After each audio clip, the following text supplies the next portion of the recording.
Masih dari Jawa Timur, Saudara, ada masjid tertua di kota pahlawan Surabaya, yakni Masjid Rahmat Kembang Kuning. Masjid ini menyimpan jejak awal dakwah Islam dan arsitektur unik peninggalan Sunan Ampel. Dan ini ya, simak liputan jurnalis Kompas TV Alfian Rahman dan juru kamera Hilmi Ardianto Fani berikut ini. Ya saudara, di Surabaya terdapat satu masjid yang diklaim saat ini menjadi masjid tertua di Surabaya, yaitu Masjid Rahmat yang berada di Kelurahan Darmo, Kecamatan Wonokromo, Kota Surabaya. Dan diyakini sudah berdiri sejak abad 14 lalu, didirikan oleh Sunan Ampel saat melakukan dakwah dan menyebarkan agama Islam di Jawa Timur, khususnya di Surabaya. Arsitektur yang digunakan mengangkat tema Jawa kuno, dan apa saja keunikan dari masjid ini, saya akan mengulasnya selengkapnya untuk Anda. Masjid Rahmat Kembang Kuning berdiri di Jalan Kembang Kuning, Surabaya. Menurut catatan sejarah, masjid ini didirikan pada abad ke-14 oleh Sunan Ampel yang berdakwah kepada warga setempat. Masjid Rahmat awalnya berupa langgar sederhana yang kemudian dikenal dengan nama Langgar Tiban.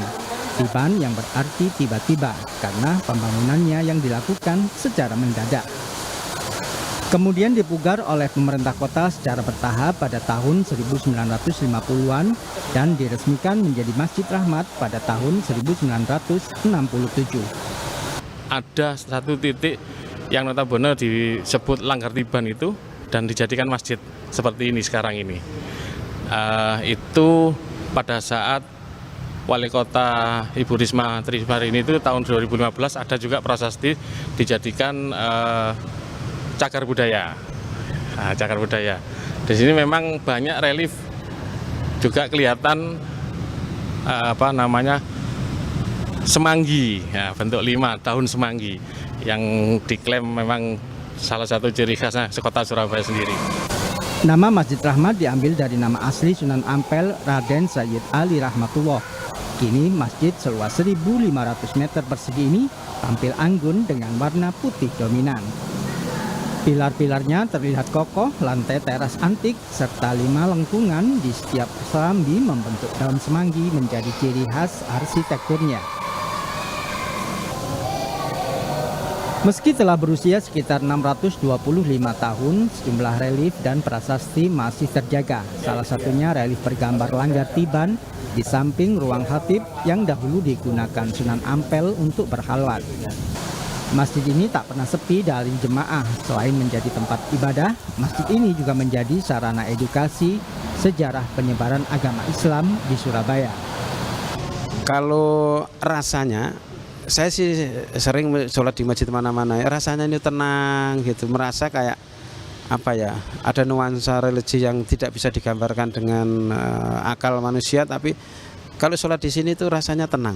Peran pemerintah khususnya Kota Surabaya harus melindungi lah. Kemudian dalam aspek pembangunannya tidak merubah aspek aslinya dan sebagainya. Kami sebagai masyarakat sangat setuju supaya kesan sejarah itu tidak berubah. Itu saya sepakat. Masjid Rahmat Kembang Kuning juga dikenal sebagai patokan waktu sholat melalui siaran radio masjid. Mulai dari zikir, tilawah hingga azan menjadi rujukan masjid-masjid di Surabaya. Bahkan hingga Bangkalan, Lamongan, Tuban, dan Pasuruan.